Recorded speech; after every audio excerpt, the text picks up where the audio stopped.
Assalamualaikum warahmatullahi wabarakatuh.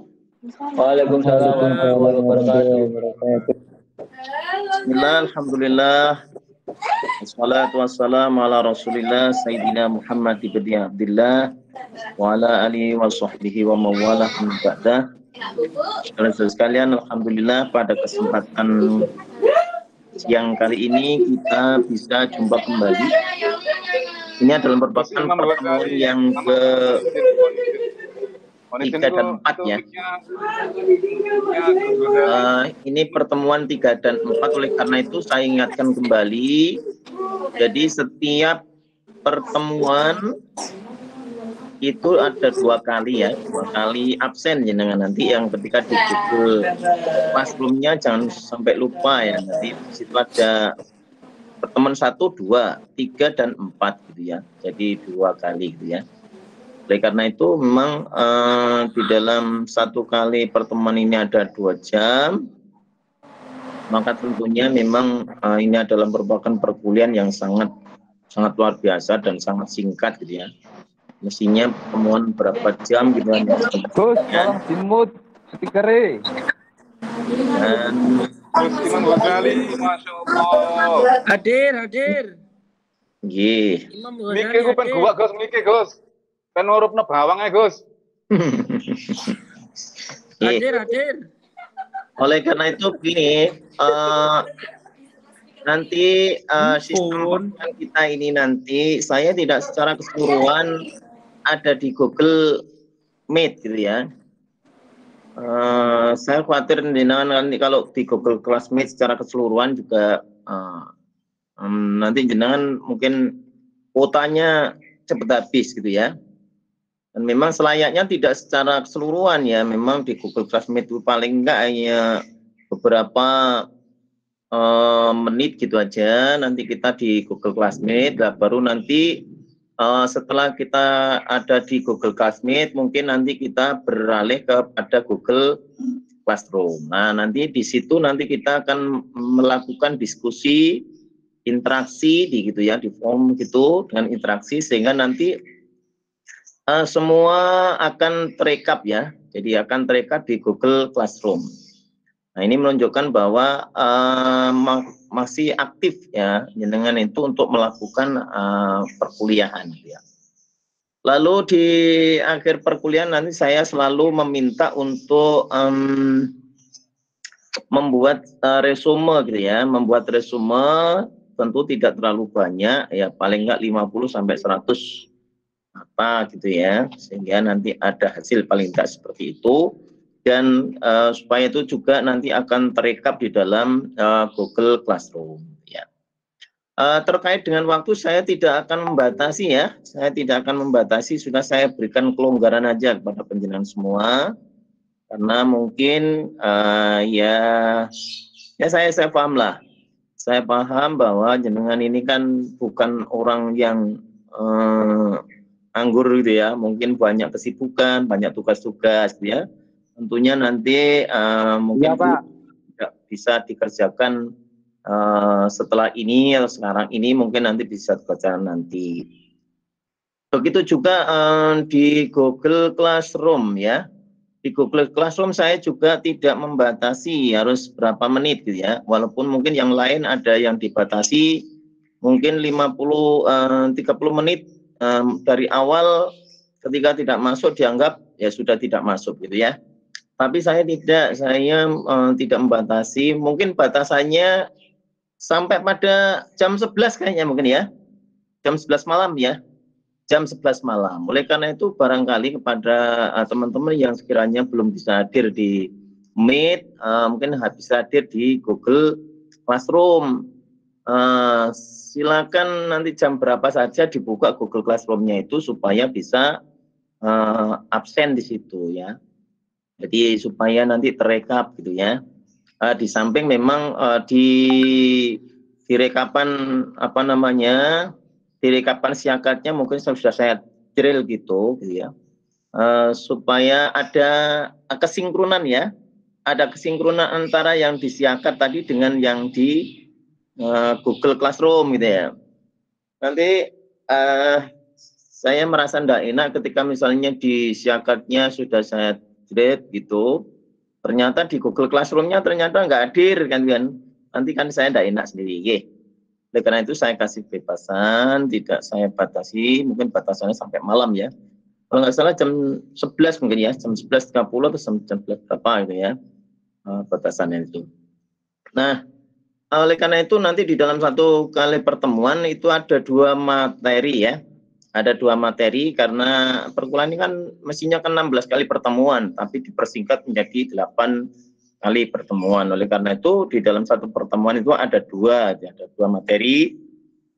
Dan nanti di materinya itu nanti disampaikan di Google Meet-nya ini ya. Ketika kita bertemu nanti untuk menyampaikan presentasinya, terus nanti kita beralih kepada Google Classroom ya, tentunya gitu. Kalau saya seperti itu gitu ya. Kalau misalnya ada yang Pak di Google Meet saja gitu ya, ya boleh-boleh aja gitu ya. Tapi saya coba berpikir pada yang lain ya, artinya berpikir pada kuota penjenengan semua gitu ya. Kalau di UINSA tidak boleh gitu ya, jangan gitu ya. Jangan sampai ada yang menggunakan Google Classroom secara keseluruhan. Nanti kasihan teman-teman, kasihan mahasiswa gitu ya. Jadi paling enggak ketemu di Google Classroom itu berapa menit gitu ya.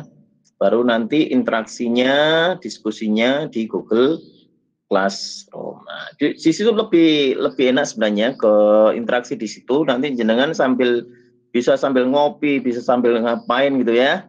Nah, di Google Classroom-nya tuh bisa nanti saling saut ya, saling menyautin. Nah, baik, oleh karena itu di pertemuan kali ini kemarin sudah saya sampaikan ada 2 materi yang harus dipelajari pada kali ini. Tentunya mungkin sudah ada yang siap. Yang pertama siapa ya? Kemarin sudah dibagi ya. Saya lihat di Google Classroom-nya juga sudah dibagi tugasnya. Oleh karena itu saya persilakan kepada mereka yang untuk berpresentasi pada kali ini. Saya persilakan. Dan sebelum kita mulai lebih lanjut, mari kita baca surat Al-Fatihah ya. Al-Fatihah.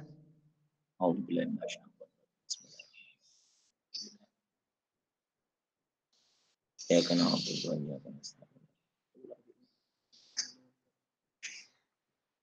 Oke, saya persilakan yang presentasi hari ini.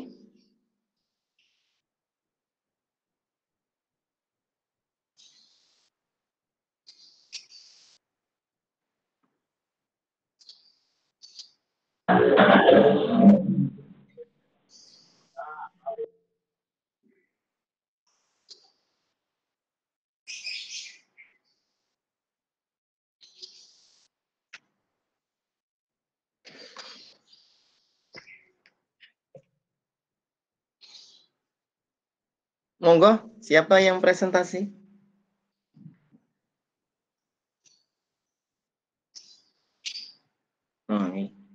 Kelompok 1 ya? Nggih, 1 2 nggih. 1 2. Nggih, monggo. Membahas itu ya kemarin tuh ya. Deskripsi perbedaan penulisan skripsi, pendekatan kualitatif, pendekatan kuantitatif, dan pendekatan riset.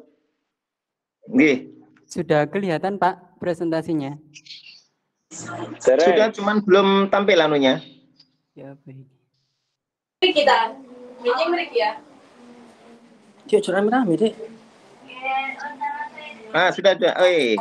Bilang lagi. Ayo wis budalno wis. Kok belum? Katanya belum. Nah, sudah sip, mantap. Ini maksudnya tak share-kan dulu. Sudah di-share di HP masing-masing di kelompok. Nanti tahu di-share ya. Belum ya, belum. Nggih. Kalau bisa nanti mungkin sebelum mulai mungkin 1 hari sebelumnya gitu, kalau bisa sudah di-share lah ya, supaya teman-teman itu membaca dan bisa gitu ya, sehingga kan ketika bisa itu kan pasti bertanya gitu ya. Lah saya lihat di interaksi di Google Classroom-nya itu kok nggak ada interaksi gitu ya. Karena mungkin teman-teman belum baca sebelumnya gitu ya, sehingga tidak ada yang bertanya gitu kan. Monggo, silakan lanjut. Izin tanya ya, untuk di Google Classroom itu kan ada tugas, ada beberapa tugas. Apakah teman-teman atau saya langsung diisi di situ atau gimana ya? Di situ aja langsung lah. Jadi langsung di situ. Nanti di forum ya. Kan kalau di forum itu kan di tugas, di kolom tugas itu kan ada ya. Ya semua iya. Hah? Teman rata-rata ya itu ya apa? Jawab di situ. Nah, sementara kan kebingungan. Kita itu harus ngapain di situ gitu loh. Di kolom tugas ya? Iya, di kolom tugas itu kan sudah dijawab sama teman-teman. Di kolom diskusi, Pak. Di kolom diskusi. Ya kalau memang diisi di kolom diskusi ya di kolom diskusi nggak apa. Kalau memang ya di forum. Tapi kalau ya nggak apa-apa di kolom diskusi nggak apa-apa. Memang apa harus diisi, Pak? Iya. Karena saya minta toh. Selalu saya makanya selalu saya lihat ini mana ini isinya kan gitu ya. Jadi jenang mungkin buyar, saya belum buyar sampai malam ini belum buyar. Justru memang perkuliahan model seperti ini sebenarnya dosen itu berat. Jenengan sudah bisa istirahat. Saya ini masih melihat hasil masing-masing deh. Nah, ternyata ya. Jadi oleh karena itu kan saya mintakan tidak banyak-banyak. Silakan 50 sampai 100 kata. Supaya jenengan tidak terlalu berat ya. Dari masing-masing nanti bahasa gitu ya. Monggo lanjut. Mana tadi kok menghilang lagi? Iya Pak, sebentar.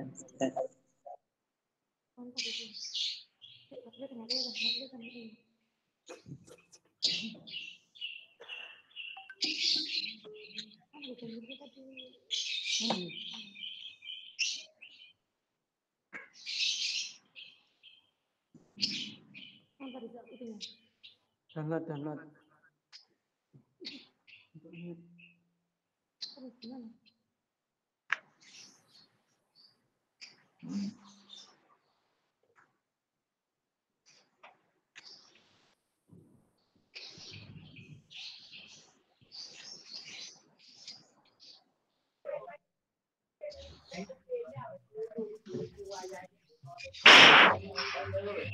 Hujan. Ya, mungkin sinyal. Iya, Glodok. Iya, ini glodok untuk sudah. Nah, ini sudah di tempat saya sudah mulai datang ini. Hujan betul ya. Iya. Ya ini sudah mulai datang di sini juga.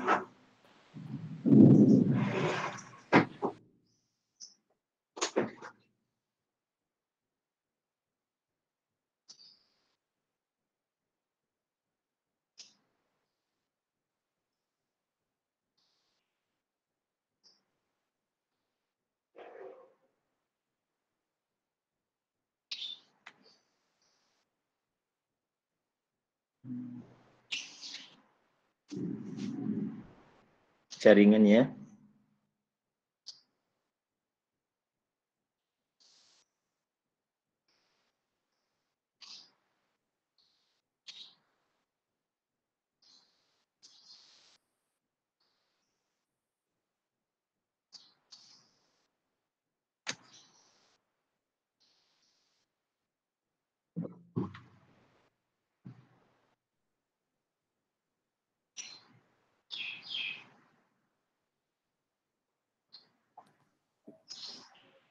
Assalamualaikum warahmatullahi wabarakatuh.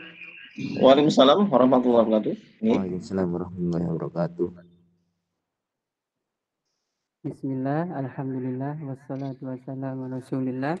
Amma ba'd. Kepada Kurang dekat mic-nya, Kang.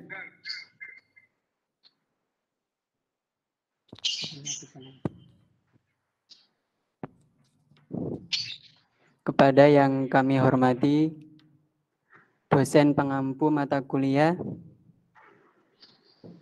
metodologi penelitian Pak Imam Syafi'i dan juga teman-teman kelas 6F yang berbahagia. Di sini kami dari kelompok 1 akan mempresentasikan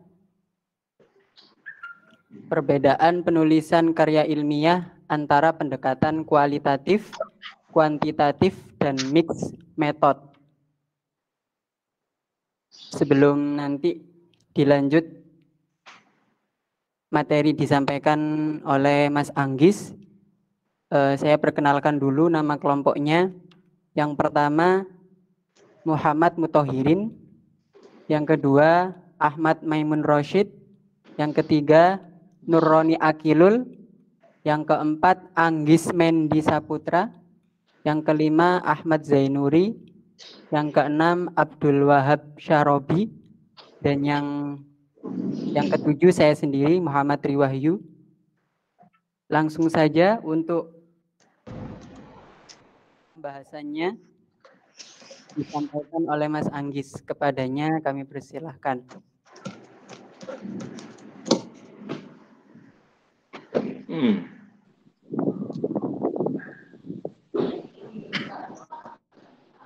Terima kasih.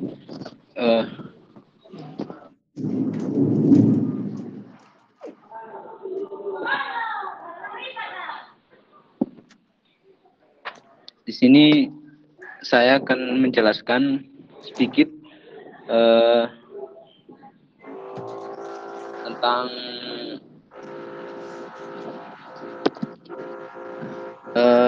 perbedaan penulisan proposal dan skripsi. Oke.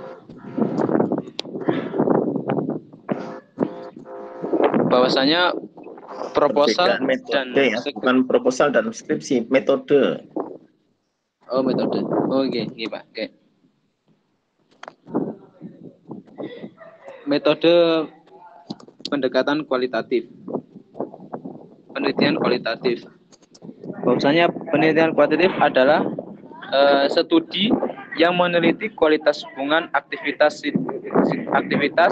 situasi, atau berbagai materi yang lebih menekankan pada deskriptif holistik yang menjelaskan secara detail tentang kegiatan atau situasi apa yang sedang berlangsung daripada membandingkan efek keberlakuan tertentu atau menjelaskan tentang sikap atau perilaku orang menurut Rahmat Wahab.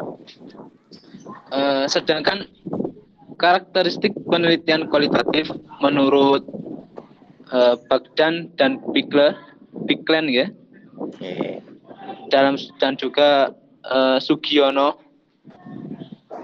bahwasanya dijelaskan karakteristik penelitian kualitatif. Yang pertama adalah kualitatif research atau dilakukan pada kondisi yang alamiah langsung ke sumber data dan penelitian adalah instrumen kunci.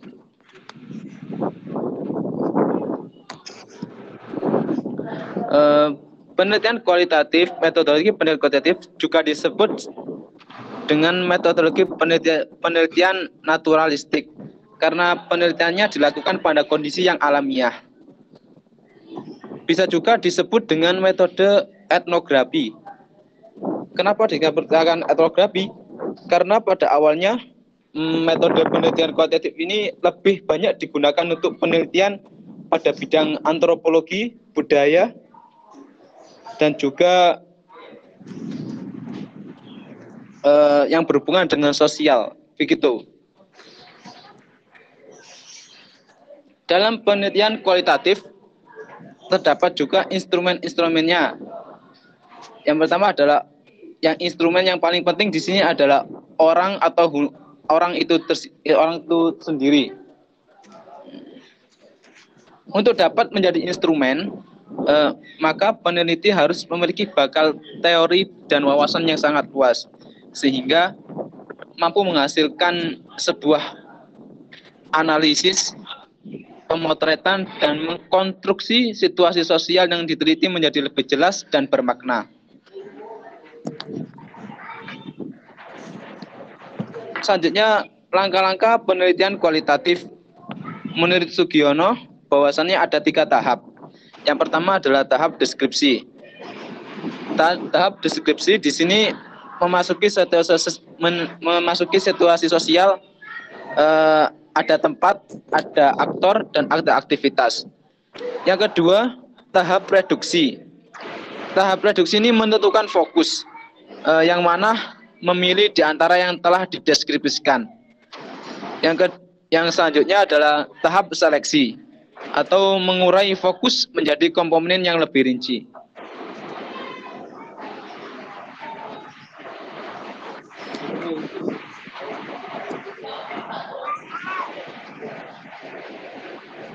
Selain itu, maka untuk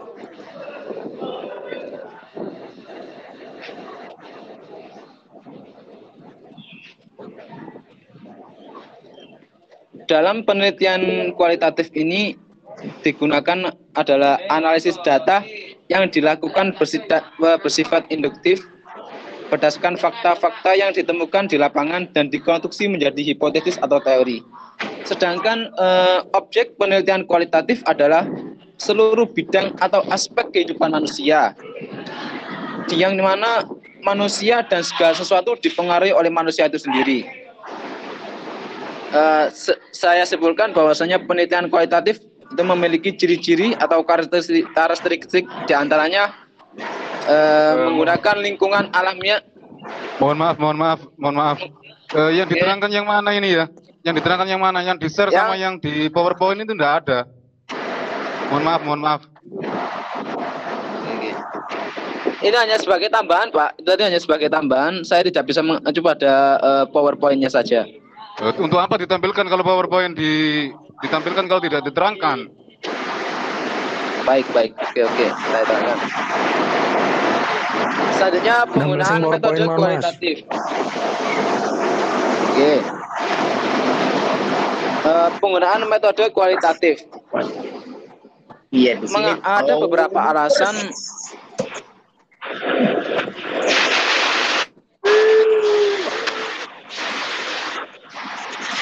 Dan ada gangguan ini. Dinil, Abi, Dinil mic-nya, Abi. Dimut, Abi. Abi Dinil.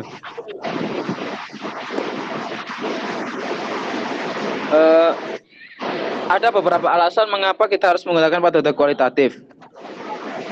Yang menurut Sugiono juga, yang pertama adalah bila masalah penelitian belum jelas, masih remang-remang atau mungkin masih gelap, melalui penelitian model ini, penelitian akan melakukan eksplorasi terhadap suatu objek. Ibarat orang akan mencari sumber minyak atau tambang emas dan lain-lainnya. Yang kedua adalah gejala sosial sering tidak bisa dipahami berdasarkan apa yang diucapkan dan dilakukan orang. Setiap ucapan dan tindakan orang sering mempunyai makna tertentu.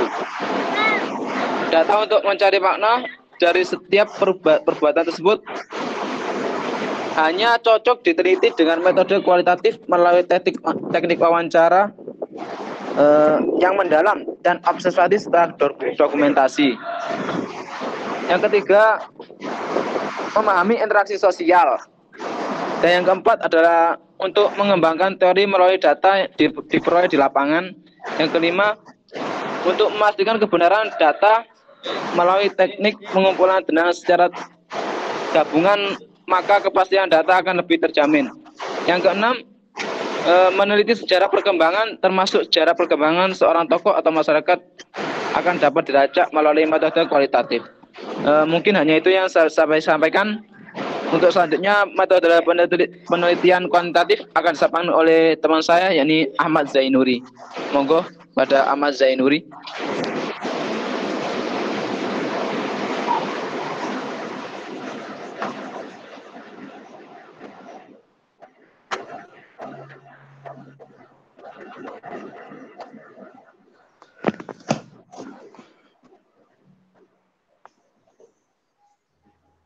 Baik, Assalamualaikum warahmatullahi wabarakatuh. Mohon ditampilkan lagi slide-nya tadi, Kang Wahyu. Ini enggak ada, sorry. Ada.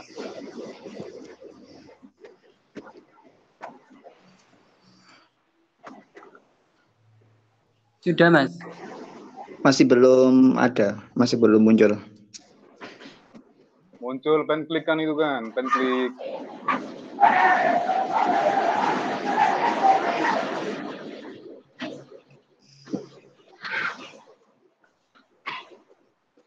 Waduh.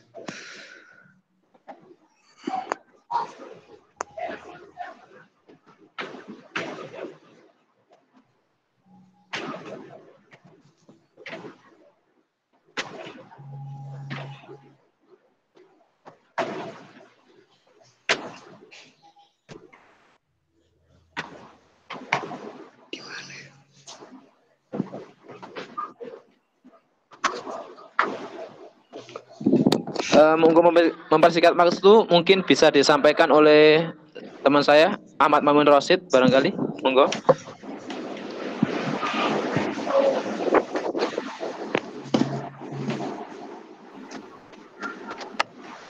Oke, terima kasih.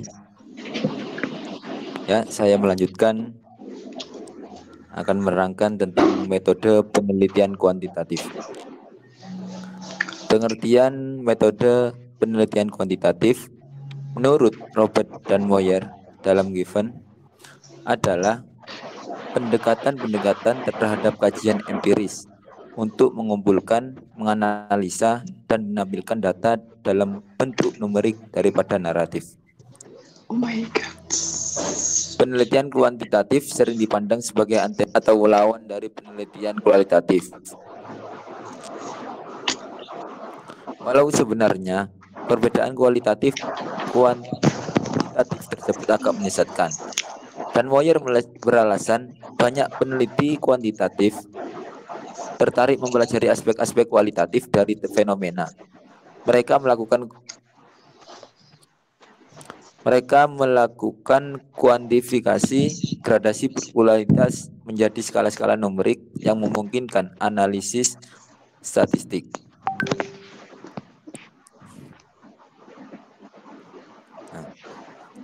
Lanjut ke karakteristik metode kuantitatif. Yang pertama, menggunakan rancangan yang terstruktur, formal, dan spesifik yang disertai rancangan operasional yang mendetail. Yang kedua, data yang dikumpulkan bersifat kuantitatif atau dapat dikuantitatifkan dengan menghitung atau mengukur. Selanjutnya, seringkali bersifat momentum atau menggunakan selang waktu tertentu atau waktu yang digunakan pendek, kecuali untuk maksud tertentu. Yang keempat, membutuhkan hipotesis atau pernyataan atau pertanyaan yang perlu dijawab untuk membimbing arah dan pencapaian penelitian. Yang kelima, analisis data dilakukan dengan menggunakan statistik, baik statistik deskriptif atau statistik inferensial. Yang selanjutnya lebih menekankan pada produk daripada proses. Selanjutnya, sampel yang digunakan cenderung luas, random atau acak, akurat, dan representatif. Selanjutnya, analisis data dilakukan secara deduktif atau dari umum ke khusus. Yang terakhir, instrumen pengumpulan datanya hendak valid dan reliable.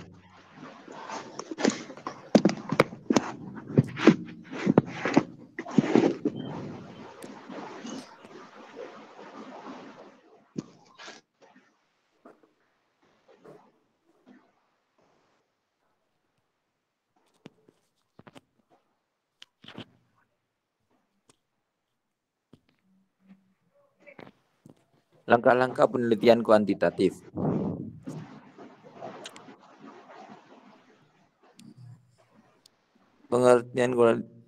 Langkah penelitian kuantitatif bersifat linier. Langkah-langkahnya jelas.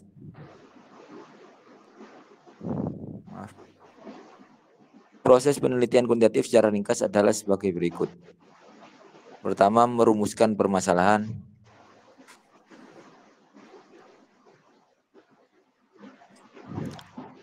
Bentar.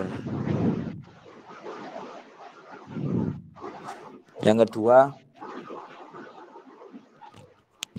Penelitian kuantitatif bertolak dari studi pendahuluan dari objek yang akan diteliti, agar supaya dapat menggali masalah dengan baik. Maka peneliti harus menguasai teori melalui membaca dengan berbagai referensi sehingga dapat dirumuskan permasalahan secara spesifik. Yang ketiga, mengajukan hipotesis. Yang keempat, rumusan masalah yang pada umumnya dibuat dalam kalimat tanya dan bersifat sementara. Maka peneliti dapat membaca referensi yang teoritis yang relevan dalam masalah.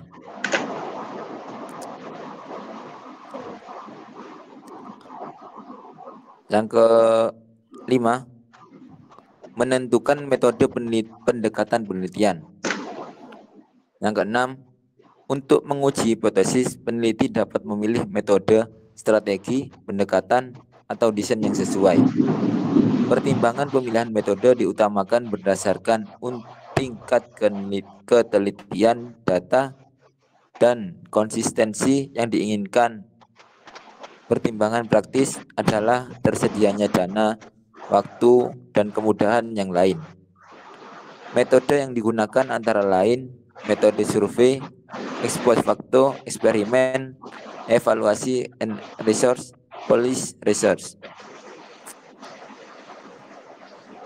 Yang ketujuh, yakni menyusun instrumen penelitian. Yang kedelapan, setelah menentukan metode penelitian yang sesuai, maka peneliti dapat menyusun instrumen penelitian untuk mengumpulkan data yang berbentuk tes, pedoman wawancara atau observasi. Sebelum digunakan, sebaiknya instrumen melalui uji validitas dan reliabilitas. Selanjutnya, mengumpulkan data. Pengumpulan data dilakukan pada objek tertentu, baik yang berbentuk populasi maupun sampel. Bila peneliti ingin membuat generalisasi terhadap semuanya, maka sampel harus representatif. Selanjutnya, menganalisa data.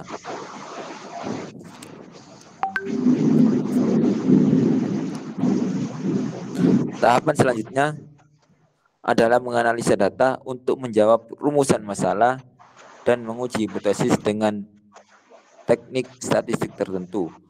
Berdasarkan analisis ini, apakah hipotesis yang diajukan diterima atau ditolak. Selanjutnya, menyimpulkan hasil penemuan. Kesimpulan adalah langkah terakhir dari suatu proses penelitian yang berupa jawaban terhadap rumusan masalah.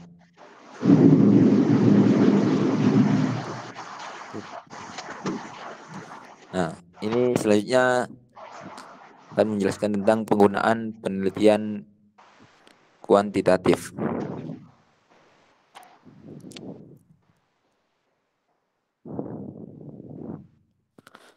Penelitian kuantitatif dapat digunakan atau diterapkan dengan mempertimbangkan beberapa hal berikut. Yang pertama, bila masalah yang merupakan titik tolak, penelitian sudah jelas. Yang kedua, bila peneliti ingin mendapatkan informasi yang luas dari suatu populasi, metode ini cocok digunakan untuk mendapatkan informasi yang luas, tetapi tidak mendalam. Bila populasi terlalu luas, maka dapat menggunakan sampel. Yang ketiga, bila ingin diketahui pengaruh perlakuan atau treatment tertentu terhadap yang lain, metode eksperimen paling cocok digunakan. Yang keempat, bila penelitian bermaksud menguji hipotesis penelitian. Yang kelima, bila peneliti ingin mendapatkan data yang akurat berdasarkan fenomena empiris yang dapat diukur. Yang keenam, bila ingin menguji terhadap adanya keraguan-keraguan tentang validitas pengetahuan, teori atau produk tertentu. Nah, untuk selanjutnya, metode penelitian kombinasi akan disampaikan oleh teman saya yaitu Kang Ahmad Zainuri. Baik, selanjutnya yaitu metode penelitian kombinasi atau mixed metode. Oke, sekarang pengertiannya. Metode kombinasi atau biasa juga disebut dengan metode penelitian gabungan adalah merupakan pendekatan penelitian yang menggabungkan atau menghubungkan antara metode penelitian kuantitatif dan kualitatif. Menurut Creswell 2009 dalam Sugiono diunduh 21 Juli 2016 pada pukul 18.53 menyatakan bahwa mixed method present is that as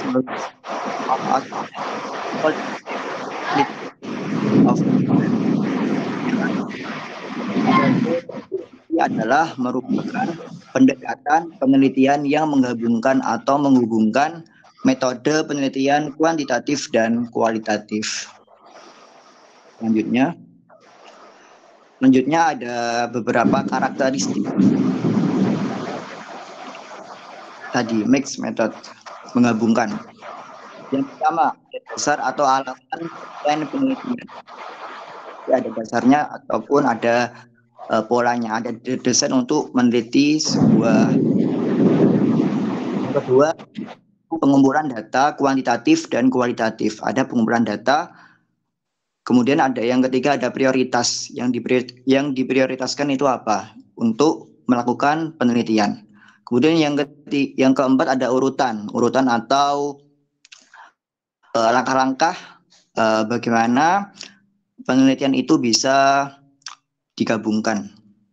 Kemudian yang kelima ada analisis data sesuai dengan desain penelitian. Jadi ada analisis pengamatan data sesuai dengan desain yang diteliti. Seperti itu. Selanjutnya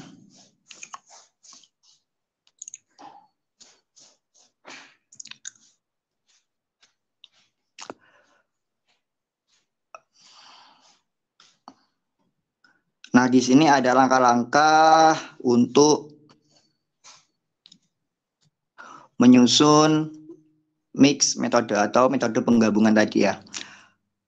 Untuk dapat melaksanakan metode penggabungan tadi atau mixed method research perlu mengenali desain. Desain adalah prosedur untuk mengumpulkan, menganalisis, menginterpretasi dan melaporkan data dalam penelitian. Desain penelitian sangat penting dipahami karena merupakan petunjuk bagi peneliti untuk memutuskan metode yang akan dipilih dalam melaksanakan studi dan bagaimana membuat interpretasi pada akhir studi. Menurut Maman Abdurrahman, diunduh pada tanggal 20 Juli 2016 pada pukul 8.59. Nah, di sini ada design mix method, ada 4. Yang pertama ada 1, triangulation design. Yang kedua ada embedded design. Dan ketiga ada exploratory design. Yang keempat ada exploratory design. Selanjutnya penggunaan dalam metode penggabungan tadi, metode mix method.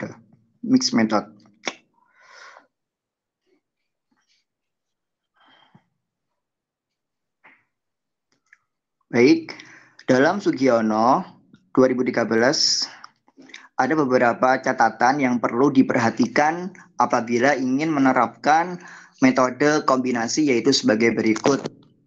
Yang pertama, dapat digunakan bersama untuk meneliti pada objek yang sama tetapi tujuan yang berbeda. Kualitatif digunakan untuk menemukan hipotesis atau dugaan sementara, sedangkan kuantitatif digunakan untuk menguji hipotesis. Yang kedua, digunakan secara bergantian. Pada tahap pertama menggunakan kuantitatif sehingga ditemukan hipotesis. Selanjutnya, hipotesis tersebut diuji dengan metode kuantitatif. Yang ketiga, Metode penelitian tidak dapat digabungkan karena paradigmanya berbeda, tetapi dalam penelitian kuantitatif dapat menggabungkan penggunaan teknik pengumpulan data atau bukan metodenya, seperti penggunaan triangulasi dalam penelitian kualitatif. Yang keempat, dapat menggunakan metode tersebut secara bersamaan, asal keduanya telah difahami dengan jelas dan seseorang telah berpengalaman luas dalam melakukan penelitian.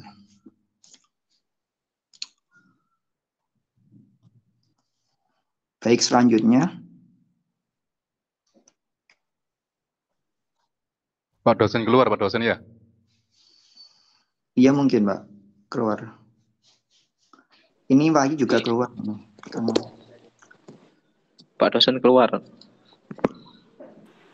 Sinyalnya paling. Ya, Wifi-nya mati. Masih ke belakang sebentar. Hujan lebat terus sih. Lampu mati. Pak Urip, lampunya masih urip, Pak Urip.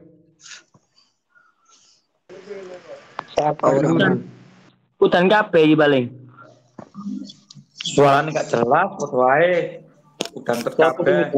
Udan kabeh, Pak, udan. Gerimis. Sing udani ya sapa? Pak Urip, kenapa kok pakai APD itu, Pak Urip? Ada corona, Pak Urip? Pak Khairul gak boleh kritis-kritis sama temannya sendiri. Saya tuh kalau melihat HP terlalu lama, pusing kepala saya. Faktor U, faktor U. Nah, ini kan enak, gak kena radiasi kan. Loro udah tambah pusing. Pak Urip tambah nom. Gaya APD tambah ketinggalan nom, Pak. Nggih, melungsungi, Gus, melungsungi. Ya 6, kelompok 3, pripun iki?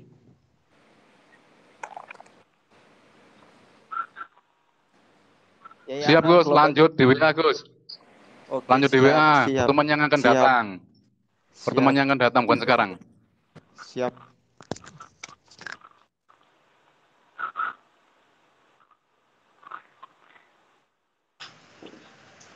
Pripun iki? Ditunggu kok biar Ya, ditunggu Rian aja, mari Kang. kita akhiri lewat classroom mawon. Ngoten ah. Di classroom ta, Kang? Hitungane Pak Urip. Pak Urip, barokah Pak Urip. Mriki mawon napa mriki. Dosen ini. Nanti dosen ini. Ayo ngopi.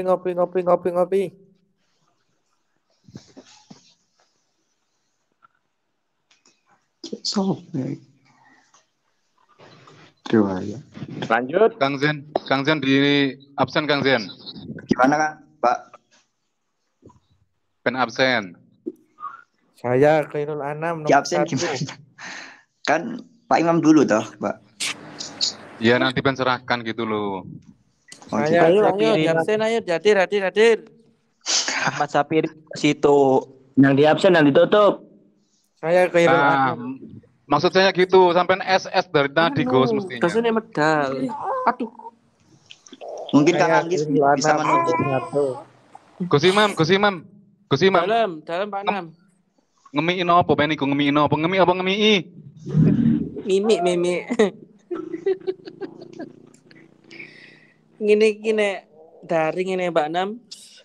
Saono-ono inggon wis. Loh, napa ana sing ono inggon iku? Anjing ilang apa? Wah berbahaya. Monggo pun ini di absen. Dan gatos Pun dilos wis. Matok pol. Pun yang disepakati pun. Pun di screenshot. Pun di screenshot teng grup.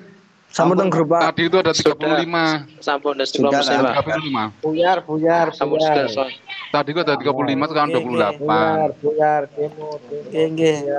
Aman nggih. Aman, Kang. Info chip. Kan bilang. Jeng jeng jeng.